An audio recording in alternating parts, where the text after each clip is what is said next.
Hey everybody, decided to go on here today and talk about the empath's final lessons before they step into their power and their destiny. And there are some very difficult things that we go through as an empath. And when we get closer to the final awakening, we go through the individuation process, going into solitude, having to detach from many people. The lessons come up and we realize these relationships, family, friends, people we've known forever possibly, and people we've just met. We have to go through this detachment process, and it can be very lonely and unsettling at times, but what happens during that process too is you go through the dark night of the soul and do your shadow work. And that's where the real power lies in an empath. Because an empath has spent their life giving their energy away, trying to fix everyone, trying to be the savior, the healer. And these are parts that are good when balanced. But when an empath is unhealed from all of the trauma and pain and suffering they've had in their life, it's not the same. The unhealed healer is what we get there until a person has went into all of that darkness that occurred in their lifetime and maybe other lifetimes, because this can be generational, but also past lives where they have to reclaim their energy and their power from different things that have happened, and it's not an easy process. It's very, I've heard some people say you can die almost in this, and you can, but when you go through it, and it's not easy, and you reclaim your power each time, and it can take years to go through everything that was traumatic in your life. If you're an empath, you've been through some garbage, some painful stuff, some suffering like no other. And I think when it's time, it's time. We do some of that shadow work as we're processing and going through. But when we're really deep in it, and we really covered nearly everything in our past, and we're really letting go of the power it had over us by taking our power back, that's the final step. And I get people think, oh, you're awakened, it should be all love and light. What I understand, and Carl Jung talked about this too, it's the final step. When the empath is not the same anymore, they're no longer nice, and some people may call it the dark empath, but it's truly the balancing of the dark and the light within yourself. When you see the darkness and no longer just take it in as suffering and quietly hold the pain, no. At this point, you're in your power. It is a soft power, so that doesn't mean you have to, go out and fight every battle, but sometimes you do have to fight a battle, and you have to stand up for yourself, and you start speaking your truth.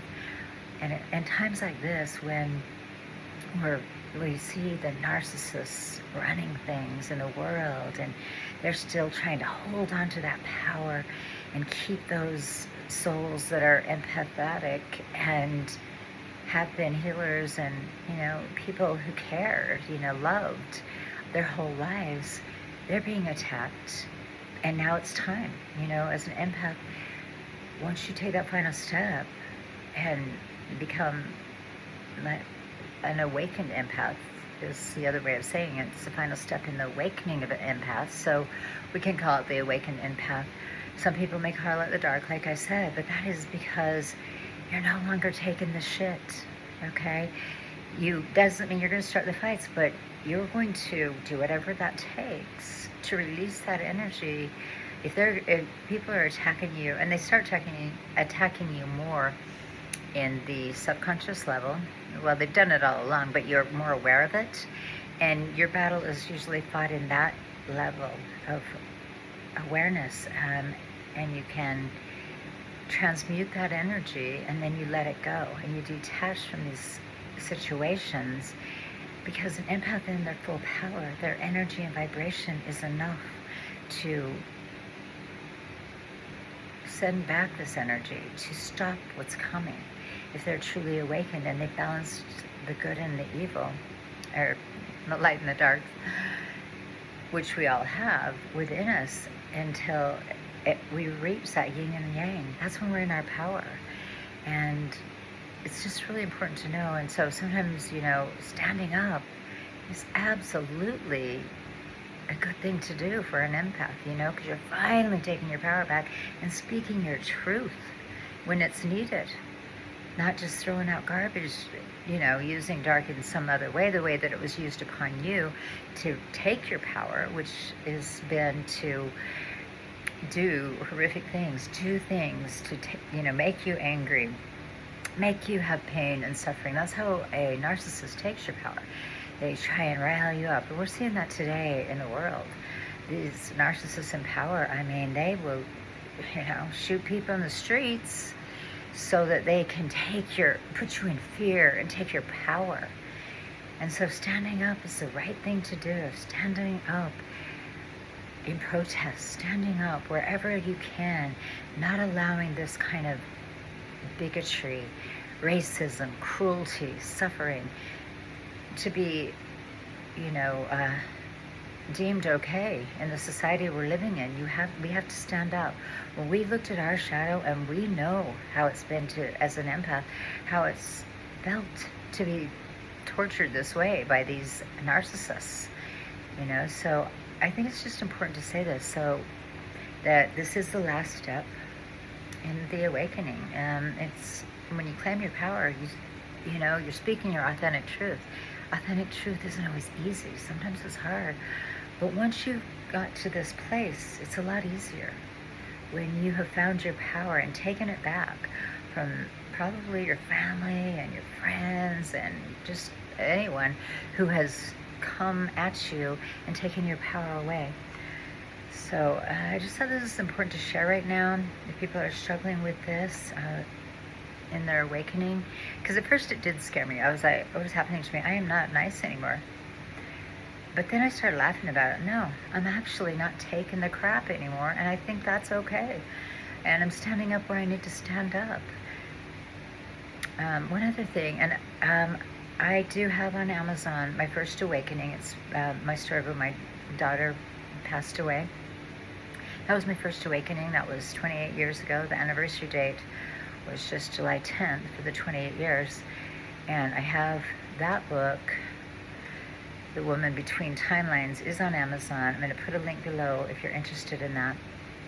Also, but The Dark Night is my second book, which is already written. And the third one is The Becoming, and that's The Final Awakening. But those two, they are written. And I'm working with some publishers on those right now to try and get it published through a publishing company. I did this first one I just put out on Amazon for right now, and now working with some other people on the second two. It's a trilogy about awakening, the Dark Night, obviously, and the Final Awakening, and stepping into your destiny and power. So anyways, I'll put that down. Hopefully you guys will support me if this is something that interests you and that you understand, if you've known me and understand some of these things that I've gone through. I appreciate you, and thanks for watching. Love you guys.